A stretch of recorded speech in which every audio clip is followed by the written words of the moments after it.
Did you guys like you named your pet, you know, you gave them a name for the birth certificate, but do you have a nickname for your pets? Because, so they all have nicknames, but Jasper's is like the weirdest. Like for instance, Scout's nickname is Pitty, which makes sense because she's a pit bull. You know, Connor's nickname is Little Fatty because he is fat. Misha's nickname is Little Kitty because she's the littlest. Jasper's nickname though is Narna, which makes no sense. I don't know why that is his nickname, but just randomly one day I started calling him Narna.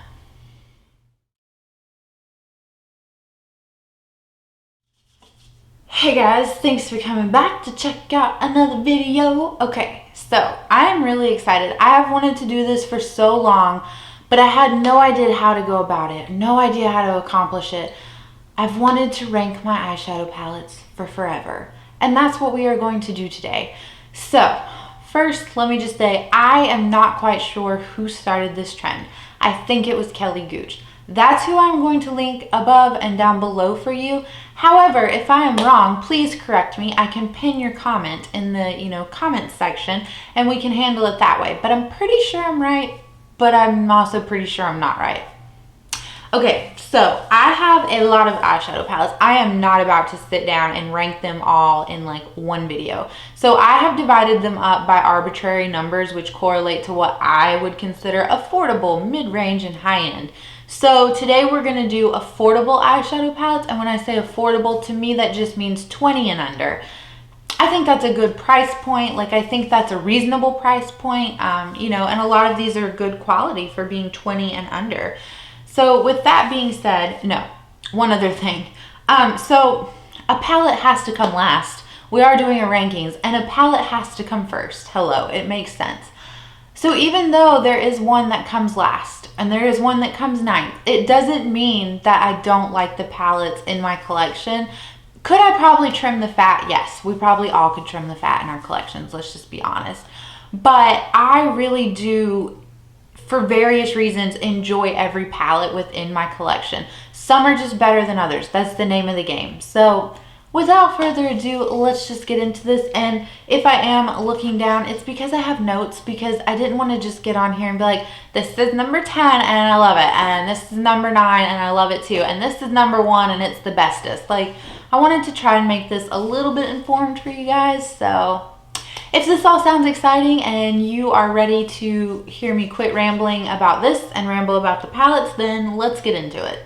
Okay, coming at you at the number 10 spot is the Maybelline The Blushed Nudes. Now, I keep this palette around because it gives me Urban Decay Naked 3 vibes. No, I do not think it is an exact dupe. However, every time I get the itch, like, I need the Naked 3 in my life, I pull this out and it satisfies that. So I really do, even though I think Maybelline has the worst drugstore like eyeshadow formula. The mattes in here are like dry. Well, there's only one matte, but so the matte is a little bit dry and not that pigmented, but the like satin kind of shades that I would also use in my crease, they feel very dry as well. But with that being said, like it satisfies that itch. So I'm going to allow it to continue to live and be loved in my collection. The other issue that I have with this palette is that it does get very dark very quickly. Like, I don't know, just this bottom row, it's top row on camera, but this bottom row is just super dark. I feel like standard in palettes is that you would have like maybe 2, 3, 4, something like that, depending on how many pans of shadows there are. Just a few like dark shades to do that deepening work that you like. But this one, I feel like it's basically the whole bottom row. So number 10. Okay, coming in at number 9. This was very sweetly gifted to me by Kailee, and I really love this palette. However, I think once I get into the reasoning as to why it's number 9, and then we go through like the rest of the palettes, you guys will like kind of understand it a little better. So it was a very thoughtful gift, and I do really love it. It's the Makeup Revolution Maple Glazed palette, and the packaging on this is squishy. It's just so much fun.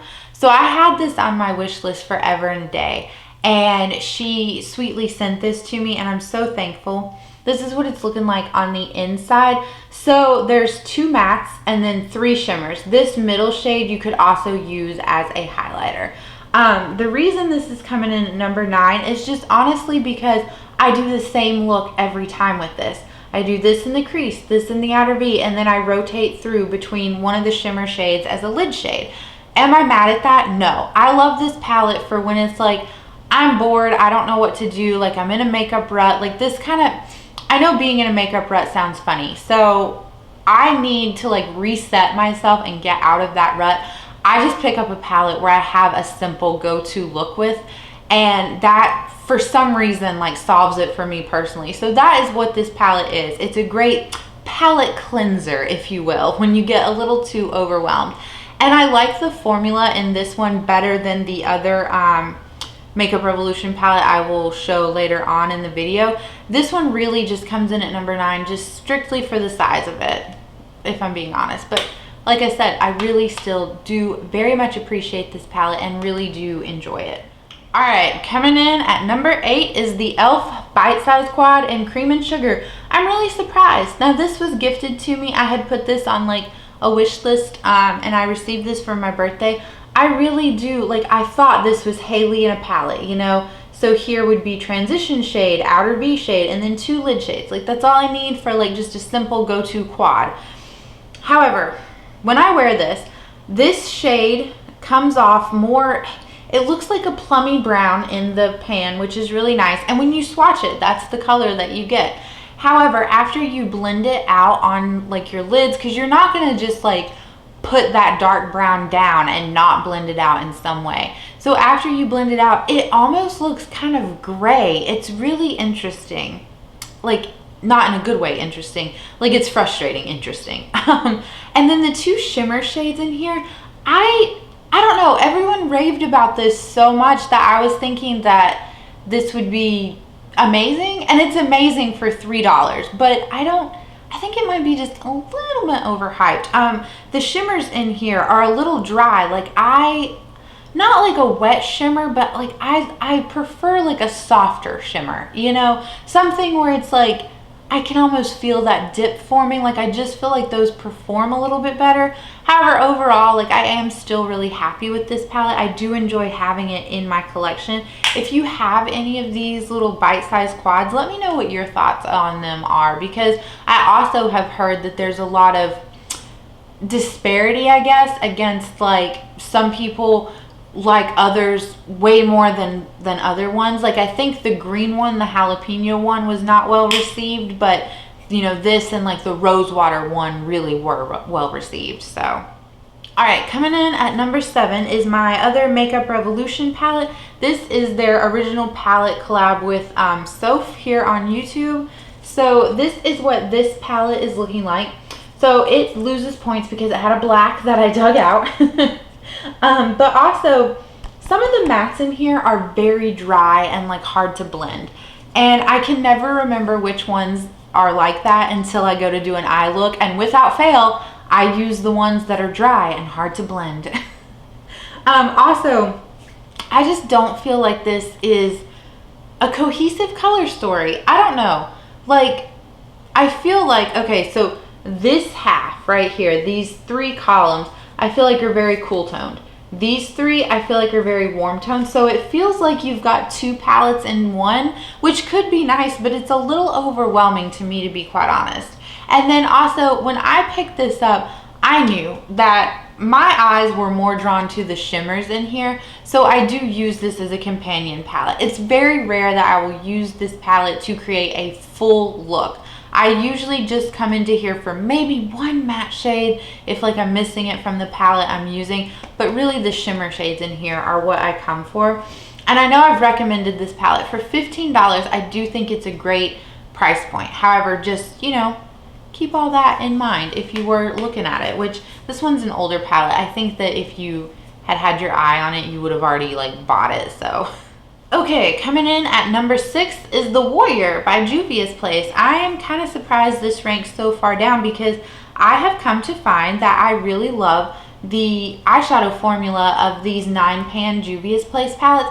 However, with this one, now I I don't want to bring it any closer than that because the camera kind of freaks out. There's only 3 matte shades in here. So you have this very dark one, this one underneath it, and then this one over here. Those are your only 3 matte shades. And I feel like 2 out of your 3 matte shades are very dark, very quickly. This one too is almost like, this would just be honestly a cream shade for me. I couldn't use this as like a transition shade. So yeah, like I could go in with this one in a very light hand, but I really like to have the ability to build up the shades in my transition area and make kind of like a sunset effect. If you think about like the sunset is almost in layers, like you'll have the blue, the pink, then the orange, and maybe a purple, you know what I mean? So not those colors exactly, but colors that go together in that sense, like having that like layered effect in the transition. I really love doing that, and I cannot accomplish that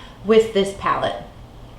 This is, like I said though, a very nice formula. It's just, it kind of comes in here because it does have low variety, which was kind of like the running theme of, you know, the first like, 4 palettes. So now we're getting into palette number 5, and I think you guys will see that as we continue to go, like I have more negative things to say about the palettes that rank lower and more positive things to say about the palettes that rank higher, which just makes sense, to be quite honest.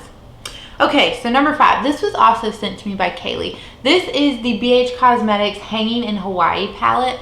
I love this. I love these BH Cosmetics little 16 pan palettes. They're not overwhelming. I just, like, I look at this, and yes, this is Hailey in a color story.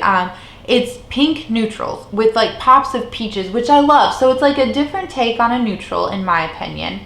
But then I don't know, it's just something about it. Maybe it's the way it's set up, but I just don't get overwhelmed even though there's 16 shades. Like I feel like there's a good variety, and when I sit down I get like excited to use it. So I feel like those are all really good signs for this palette being, you know, number 5 coming in at the middle.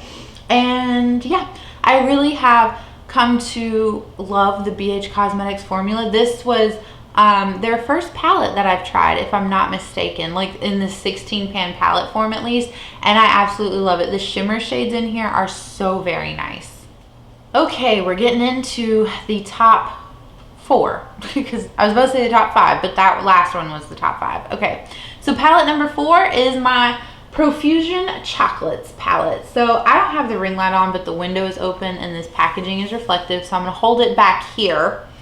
This is my favorite drugstore eyeshadow formula, I have to say, hands down. This palette retails for around about like $10, and it is worth every penny, and I feel like the formula of this is better than some of my higher end palettes. Like, I just love it. I also really love that it's a very well thought out color story in my opinion. Like the way they've got it going from like light over here, and then it's like a gradient effect. I just really like that. I feel like there's a good balance of matte and shimmers in here as well.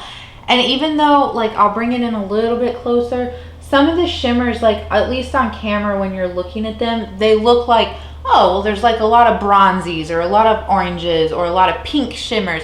They all have like a different undertone, and so they're all different in their own way. And so even though it might look samey in the pan, they perform differently, like the color is differently, so they all make sense in my opinion.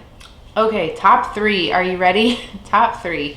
Coming in at number 3 is the Lip Bar, the Fairy Princess palette. So I say that funny like that because it's F-A-I-R-Y Princess, so the Fairy Princess palette.